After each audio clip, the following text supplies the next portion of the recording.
ನಮಸ್ಕಾರ ಪ್ರೇಕ್ಷಕರೇ, twin city guide news ಚಾನಲ್ಗೆ ಸ್ವಾಗತ. ಮೇದಾರ ಸಮಾಜದ ಸ್ವಾಮೀಜಿಗಳಾದ ಶ್ರೀ ಇಮ್ಮಡಿ ಬಸವ ಮೇದಾರ ಕೇತೇಶ್ವರ ಸ್ವಾಮೀಜಿಯವರು ಮತ್ತು ಟ್ರಸ್ಟಿಗಳು ಪದಾಧಿಕಾರಿಗಳು ಸೇರಿಕೊಂಡು ಶ್ರಾವಣ ಮಾಸ ನಿಮಿತ್ತ ಎಲ್ಲ ಜಿಲ್ಲೆಗಳಲ್ಲಿ ಪ್ರವಾಸ ಕೈಗೊಂಡು ಧಾರವಾಡಕ್ಕೂ ಸಹ ಆಗಮಿಸಿದ ಅವರನ್ನು ಧಾರವಾಡದ ಮೇದಾರ ಸಮಾಜದ ಅಧ್ಯಕ್ಷರು, ಸದಸ್ಯರು, ಸಮಸ್ತ ಸಮಾಜ ಬಾಂಧವರು ಅದ್ದೂರಿಯಾಗಿ ಬರಮಾಡಿಕೊಂಡರು. ಕಾರ್ಯಕ್ರಮವನ್ನು ಜ್ಯೋತಿ ಬೆಳಗಿಸುವುದರ ಮೂಲಕ ಉದ್ಘಾಟಿಸಲಾಯಿತು. ಕಾರ್ಯಕ್ರಮದಲ್ಲಿ ಶ್ರೀ ಇಮ್ಮಡಿ ಬಸವ ಮೇದಾರ ಕೇತೇಶ್ವರ ಸ್ವಾಮೀಜಿಯವರನ್ನು ಹಾಗೂ ಟ್ರಸ್ಟಿಗಳನ್ನು ಸನ್ಮಾನಿಸಲಾಯಿತು. ಮೇದಾರ ಸಮಾಜದ ಅಧ್ಯಕ್ಷರಾದ CP ಪಾಟೀಲ್ ಸರ್ಕಾರ ತಮ್ಮ ಸಮಾಜವನ್ನು ಕಡೆಗಣಿಸುತ್ತಿರುವುದನ್ನು ಖಂಡಿಸಿದರು. ಕೊನೆಯಲ್ಲಿ ಶ್ರೀ ಇಮ್ಮಡಿ ಬಸವ ಮೇದಾರ ಕೇತೇಶ್ವರ ಸ್ವಾಮೀಜಿ ಮಾತನಾಡಿ, ಸಿದ್ದರಾಮಯ್ಯ ಸರ್ಕಾರ ತಮ್ಮ ಸಮಾಜಕ್ಕೆ ಎಲ್ಲ ಸೌಲಭ್ಯಗಳನ್ನು ಒದಗಿಸಬೇಕು ಎಂದರು. ಕಾರ್ಯಕ್ರಮದಲ್ಲಿ ಸಮಾಜದ ಪದಾಧಿಕಾರಿಗಳಾದ ಪ್ರಕಾಶ್ ಹಳ್ಯಾಳ್, ತಿಪ್ಪಣ್ಣ ಶಿರಹಟ್ಟಿ, ರಮೇಶ್ ಬುರುಡಿ, ಪ್ರಕಾಶ್ ಮಡ್ಡಿ, ಶಿವಪ್ಪ ಹೆಬ್ಬಳ್ಳಿ, ಮೋಹನ್ ಶಿರಟ್ಟಿ, ಫಕೀರಪ್ಪ ಉಗುರಗೋಳ್, ಸಂಗಮೇಶ್ ಅರಳಿಕಟ್ಟಿ, ಶಿವಾನಂದ್ ನಿಗದಿ, ಸಮಾಜದ ಎಲ್ಲ ಜನತೆ ಉಪಸ್ಥಿತರಿದ್ದರು.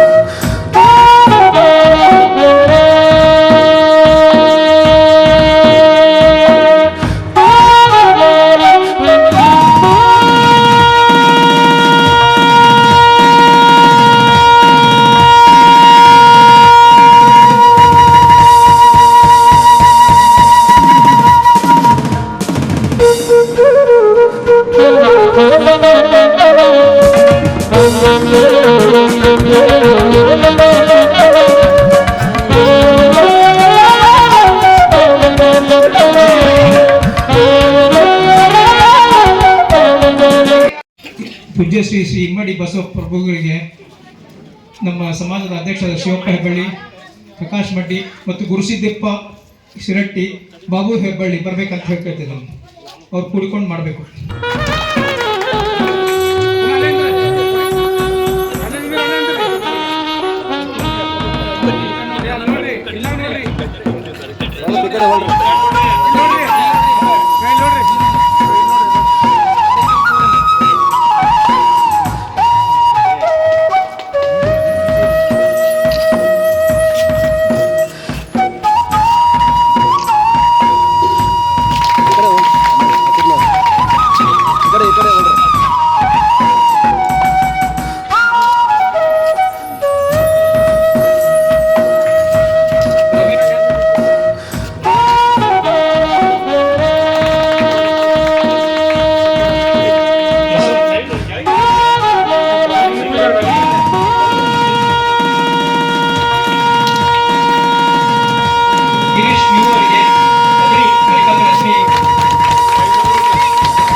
ಆನಂದಿಯವರಿಗೆ ದಂಡೇಲಿ ಬಂದವರು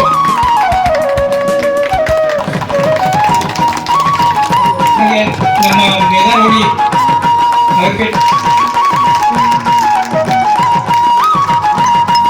ಶ್ರೀ ಪ್ರಕಾಶ್ ಮಡ್ಡಿ ಇವರಿಗೆ ಕಾರ್ಯಕ್ರಮ ಪ್ರಾಸ್ತಾವಿಕ ಭಾಷಣ ಶ್ರೀ ಸಂಗಮೇಶ್ ಬಸಪ್ಪ ಅರಳಿಕಟ್ಟಿ ಇವರಿಂದ ಪ್ರಾಸ್ತಾವಿಕ ಭಾಷಣ. ಇಲ್ಲಿದೆ ಧಾರವಾಡ ಜಿಲ್ಲೆಯಲ್ಲಿ. ಈ ನಮ್ಮ ಹಾವೇರಿಪೇಟೆಗೆ 500 ವರ್ಷದ ಒಂದು ಇತಿಹಾಸ ಇದೆ. ಅದಕ್ಕೆ 500 ವರ್ಷದ ಇತಿಹಾಸದಲ್ಲಿ ನಾವು ಸಾಧಾರಣವಾಗಿ ಬಸವಣ್ಣ ದೇವರಿಗೆ ಬಹಳಷ್ಟು ನಡ್ಕೊಳ್ಳುವಂಥ ಜನ ನಾವಿಲ್ಲಿ ಇದ್ದೇವೆ. ರೇಣುಕಾ ಎಲ್ಲಮ್ಮ ಮತ್ತು ಬಸವಣ್ಣ ದೇವರಿಗೆ ನಡ್ಕೊಳ್ಳೋದು ನಮ್ಮ ವಿಚಾರ. ಮುರುಘಾ ಮಠದ ಯಾವುದೋ ಒಂದು ಫಂಕ್ಷನ್ ಆದರೂ ಕೂಡ ಸಹಿತ ನಮ್ಮ ಸಮಾಜದವರೇ ಅಲ್ಲಿ ಮುಂದೆ ಮುಖಂಡತ್ವ ವಹಿಸಿ ಪ್ರಾರಂಭ ಚಾಲನೆ ಕೊಡುವಂಥ ಒಂದು ವ್ಯವಸ್ಥೆ ಇತ್ತು. ಆಗ ಹುಚ್ಚಯ್ಯ ದೇವರು ನಾವಿಲ್ಲಿ ಆಡು ಭಾಷೆ ಹೇಳ್ತಿದ್ವಿ. ಆ ಹುಚ್ಚಯ್ಯ ದೇವರು ಆದ ನಂತರವೇ ಬಸವಣ್ಣ ಇದು ಮುರುಘಾ ಮಠ ಜಾತ್ರೆ ಆಗ್ತಾ ಇತ್ತು. ಸೊ ಹಾಗೆ ನಮ್ಮ ಧಾರವಾಡ ಜಿಲ್ಲೆ 7 ತಾಲೂಕುಗಳು ಒಳಗೊಂಡಿದೆ. ಅಣ್ಣಿಗೆರೆ, ಹುಬ್ಬಳ್ಳಿ, ಕುಂದಗೋಳು, ಕಲಗಟಗಿ, ಅಣ್ಣಾವರ, ಹೀಗೆ ಒಂದು 7 ಜಿಲ್ಲೆಗಳ ಇದ್ದಾರೆ. ಮತ್ತು ಈ ನಮ್ಮ ಹಾವೇರಿಪೇಟೆ ಇದರಲ್ಲಿ ಒಂದು ಹೆಬ್ಬಳ್ಳಿ ಮೆಣಕಾನುಗಳು ಹೆಚ್ಚಿದ್ದಾವೆ, ಅರಳಿಕಟ್ಟಿ ಮೆಣಕಾನು ಹೆಚ್ಚಿದ್ದಾವೆ, ಶಿರಟ್ಟಿ. ಹಾಗೆ ಯಾವುದೋ ಒಂದು ಹಿಂದಿನ ಒಂದು ವಿಚಾರ ತಗೊಂಡ್ರೆ ನಾವು ಅಷ್ಟೊಂದು ಪ್ರೀತಿ ಅಷ್ಟೊಂದು ಅಕ್ಕರೆ ಜಾತಿ ನಮ್ಮಲ್ಲಿ ಯಾವುದೇ ಇಲ್ಲದೇ ಅದನ್ನು ಇಲ್ಲಿ ಮಾಡ್ತಾಯಿದ್ದೀವಿ. ಆಮೇಲೆ ಈ ನಮ್ಮ ಈಗ ಇದ್ದಂಥ ಆಡಳಿತ ಪಕ್ಷದಿಂದ ಹಿಂದಿನ ಪಕ್ಷದಿಂದ ಸಹಿತ ನಮಗೆ ಹಲವಾರು ಸೌಕರ್ಯಗಳನ್ನು ಪಡೆದಿದ್ದೇವೆ. SC STಯಲ್ಲಿ ಕೂಡ ಸಹಿತ ನಮ್ಗೆ ಈಗ ಆದ ನಂತರ ಸಾಕಷ್ಟು ಸೌಲಭ್ಯಗಳು ಬರ್ತವೆ. ಮತ್ತು ಇನ್ನೂ ನಮಗೇನು ಕೊರತೆ ಇದೆ ಅಂದರೆ ಕೆಲವರಿಗೆ ಇನ್ನೂ ನಮಗೆ ಜಾಬ್ ಯಾವುದೂ ಸಿಕ್ಕಿಲ್ಲ, ಯಾವ ಕೊರತೆ ಇಲ್ಲ. ಸೊ ಅದಕ್ಕೆ ನಾವು ಒಳ ಮೀಸಲಾತಿ ಅಂತ ಹೇಳ್ತಾ ಅದಕ್ಕೆ ನಾವು ಹೋರಾಟ ಮಾಡಿದರೆ ನಮ್ಗೆ ಇನ್ನೂ ಅಂತ ಒಳ ಹೋರಾಟ ಮಾಡಲಿಕ್ಕೆ ನಮಗೆ ತುಂಬ ಅದಕ್ಕೆ ಪ್ರಚೋದನೆ ಇದೆ. ಕಾರ್ಯಕ್ರಮದೊಂದು ಪ್ರವಾಸವನ್ನು ಈ ಹಿಂದೆ ನಮ್ಮ ಬಸವಪ್ರಭುಗಳು ಕರ್ನಾಟಕ ರಾಜ್ಯಾದ್ಯಂತ ಮಾಡ್ತಾಯಿದ್ರು. ಅವರು ಲಿಂಗೈಕ್ಯರಾದ ನಂತರ 4 ವರ್ಷ ಆ ಶ್ರಾವಣ ಮಾಸದ ಪ್ರವಾಸ ಮೊಟಕುಗೊಳಿಸಲಾಗಿತ್ತು. ಯಾಕಂದರೆ ನಮಗೆ ಸ್ವಾಮೀಜಿಗಳು ಇದ್ದಿದ್ದಿಲ್ಲ 4 ವರ್ಷ. ಈಗ ನಾವು ಹೊಸ ಸ್ವಾಮೀಜಿಯನ್ನು ಕಂಡುಕೊಂಡಿದ್ದೇವೆ ಸಮಾಜ. ಆದ್ದರಿಂದ ಇದು ಈ ವರ್ಷದಿಂದ ಮತ್ತೆ ಮುಂದೆ ಬರುವಂಥ ಎಲ್ಲ ಪ್ರತಿ ವರ್ಷದಲ್ಲಿ ಶ್ರಾವಣ ಮಾಸದಲ್ಲಿ ಸಂಘಟನೆ ಆಗಬೇಕು, ಜನಜಾಗೃತಿ ಆಗಬೇಕು ಅನ್ನೋ ವಿಚಾರದಿಂದ ನಾವು ಪ್ರವಾಸವನ್ನು ಮಾಡ್ತಾ ಇದ್ದೇವೆ. ಈ ಪ್ರವಾಸದಲ್ಲಿ ನಮ್ಮ ಕೆಲವೊಂದು ಕುಂದುಕೊರತೆಗಳು ಇರ್ತವೆ, ಸ್ಥಳೀಕರದು ಅಥವಾ ಜಿಲ್ಲಾದ್ದು, ಆ ತಾಲೂಕುಗಳದ್ದು, ಅವನ್ನೆಲ್ಲ ಕೇಳಿಸ್ಕೊಂಡು ಮುಂದಿನ ದಿನಮಾನಗಳಲ್ಲಿ ಅವೆಲ್ಲ ಕುಂದುಕೊರತೆಗಳನ್ನು ನಿವಾರಣೆ ಮಾಡಬೇಕು. ಈಗಾಗಲೇ ನಮ್ಮದು ಅಖಿಲ ಕರ್ನಾಟಕ ಮೇಧಾರ ಪರಿಶಿಷ್ಟ ವರ್ಗದ ನಿಗಮ ಏನಾಗಿದೆ, ಆ ನಿಗಮದಲ್ಲಿ ಈಗಾಗಲೇ ಚಾಲನೆಯಲ್ಲಿ ಆಗಿಲ್ಲ, ಇನ್ನೂ ಚಾಲನೆ ಆಗೋದ್ರು ಕೆಲವೇ ದಿವಸದಲ್ಲಿ ಚಾಲನೆ ಆಗ್ತದೆ. ಅದಕ್ಕೆ ನಮ್ಮವ್ರದ್ದೇ ಆದಂಥ ಒಬ್ಬರು ಅಧ್ಯಕ್ಷರಾಗಬೇಕು, ಡೈರೆಕ್ಟರ್ಸ್ ಆಗಬೇಕು ಅನ್ನೋ ವಿಚಾರದಿಂದ ನಾವೆಲ್ಲ ಸಂಘಟನೆ ಮಾಡಬೇಕು. ಮತ್ತು ಈಗಾಗಲೇ ಒಳ ಮೀಸಲಾತಿ ಇರುವುದರಿಂದ ಆ ಒಳ ಮೀಸಲಾತಿ ಈಗ ಇರುವ 2011 ಸೆನ್ಸಸ್ನಲ್ಲಿ ಬರೀ 44,000 ಇದ್ದೀವಿ. ಅದರ ಪ್ರಕಾರ ಹೋದರೆ ನಮಗೆ ಮೀಸಲಾತಿ ಒಳ ಮೀಸಲಾತಿಯಲ್ಲಿ ಯಾವುದೇ ಒಂದು ನ್ಯಾಯ ಸಿಗೋದಿಲ್ಲ, ಅನ್ಯಾಯ ಆಗ್ತದೆ. ಆದರೆ 2012ರಲ್ಲಿ ಏನು ನಾವು ಮೇಧಾರ ಜಾತಿಯ ಉಪವರ್ಗಗಳೆಲ್ಲ ಮೇಧಾರಿ ಗೌರಿಗ ಬೋರ್ಡ ಎಲ್ಲ ಸೇರಿದ್ವು. ಆ ನಂತರ ಸೆನ್ಸಸ್ ಆಗಿಲ್ಲ.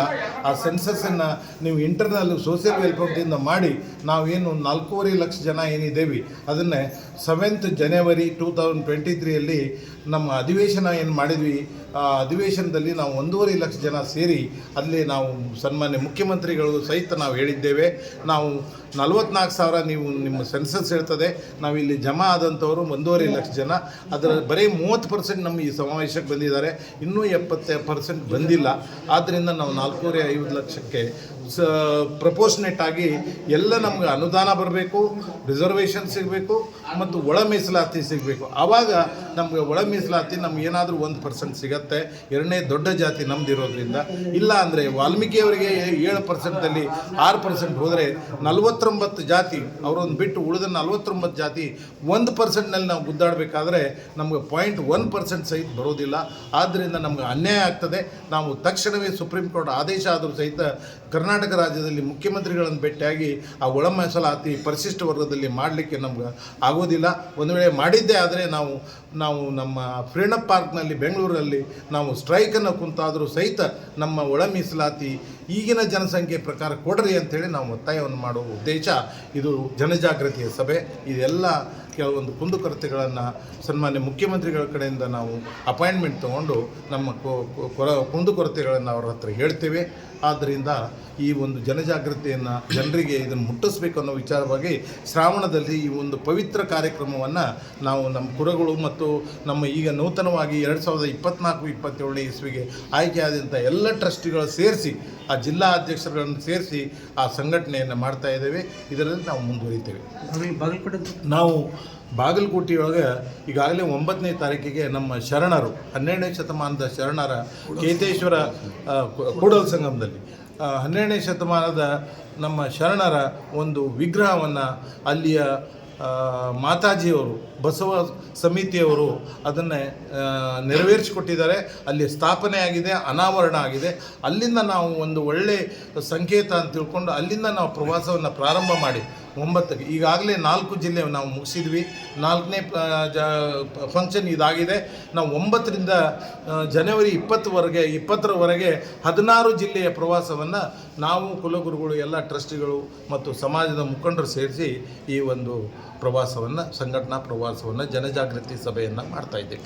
ಸರ್, BJP ಸರ್ಕಾರ ಇದ್ದಾಗ 2020-21ರಲ್ಲಿ ಬೊಮ್ಮಾಯಿ ಸರ್ಕಾರ ಅವರು ಇದ್ದಾಗ ಬೊಮ್ಮಾಯಿ ಅವರೇ ಅದನ್ನು ಒಳ ಮೀಸಲಾತಿಯನ್ನು ತರಬೇಕಂತ ಹೇಳಿ ಭಾಳ ಇದನ್ನು ಮಾಡ್ತಾಯಿದ್ರು, ಭಾಳ ಒತ್ತಾಯ ಮಾಡ್ತಾಯಿದ್ರು.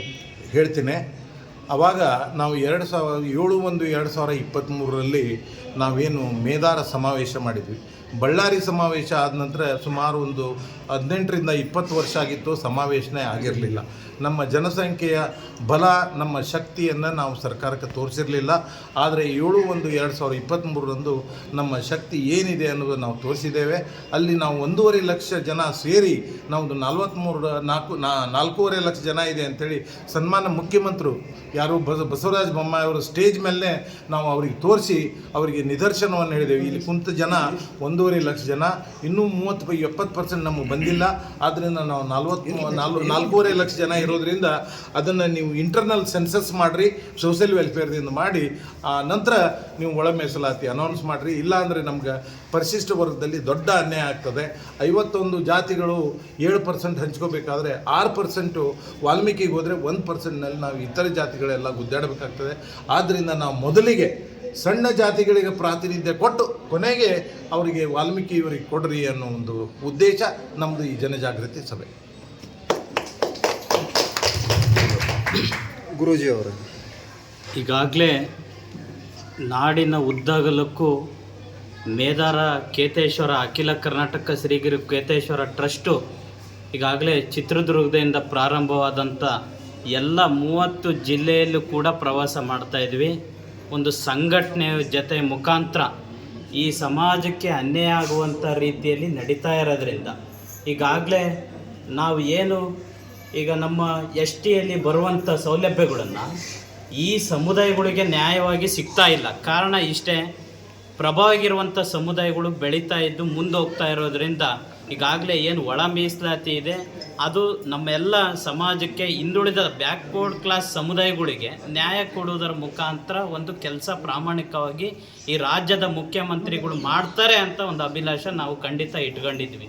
ಯಾಕೆಂತಂದರೆ ಈಗಾಗಲೇ ಅವರೆಲ್ಲ ಭಾಷಣದಲ್ಲಿ ಹೇಳ್ತಾ ಇರ್ತಾರೆ, ಏನು ಹೇಳ್ತಾ ಇರ್ತಾರೆ ಅಂದರೆ SC/STಗಳಿಗೆ, ಅಲ್ಪಸಂಖ್ಯಾತರುಗಳಿಗೆ, ಮೈನಾರಿಟಿ ಕಮ್ಯುನಿಟಿಗಳಿಗೆ, ಅಲೆಮಾರಿ ಕಮ್ಯುನಿಟಿಗಳಿಗೆ, ಆದಿವಾಸಿ ಕಮ್ಯುನಿಟಿಗಳಿಗೆ ಮೊದಲು ನ್ಯಾಯ ಸಿಗಬೇಕು ಅಂತ ಹೇಳ್ತಾ ಇರೋದ್ರಿಂದ ಈಗಾಗಲೇ ಸುಮಾರು ಹಗರಣಗಳಾದವು.